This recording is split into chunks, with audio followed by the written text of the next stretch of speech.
YCP గురించి ఆలోచించినా లోపలేస్తాం. వాళ్ళు ఎలాంటి భావజాలం ఉంటారో దానికి మీరు వ్యతిరేకంగా ఉండండి.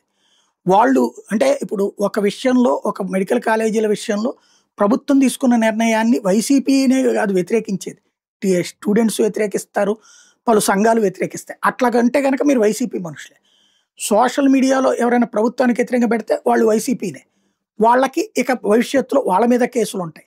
అట్లాగే వైసీపీ సానుభూతి పరుల మీద కేసులుంటాయి. తెలుగుదేశం అనుకూలరు లేకపోతే కూటమి వాళ్ళు ఎవరినైనా మార్ఫింగ్ చేయొచ్చు.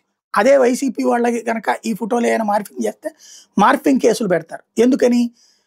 ఏదైతే సోషల్ మీడియా పోస్టుల కేసులు అయితే గనక వాళ్ళని రిమాండ్కి పంపించొద్దన్నారు కాబట్టి సోషల్ మీడియాలోనే వీళ్ళు పెట్టేటటువంటి పోస్టులోనే అరెస్ట్ చేయాలి, జైళ్ళలో పెట్టాలి. అట్లాగే ఏదన్నా యాజిటేషన్ చేస్తే ట్రాఫిక్కి ఇబ్బంది కలిగించారు లేకపోతే పోలీసులు వేధించారు అన్నటువంటి పేరుతో కేసులు తద్వారా వాళ్ళని జైళ్ళకి తిప్పడం. ఇది వైసీపీ అంటే వనకాల, వైసీపీ వైపు చూడకూడదు. ఇది ప్రస్తుతం ప్రభుత్వపు ఆలోచన ధోరణి.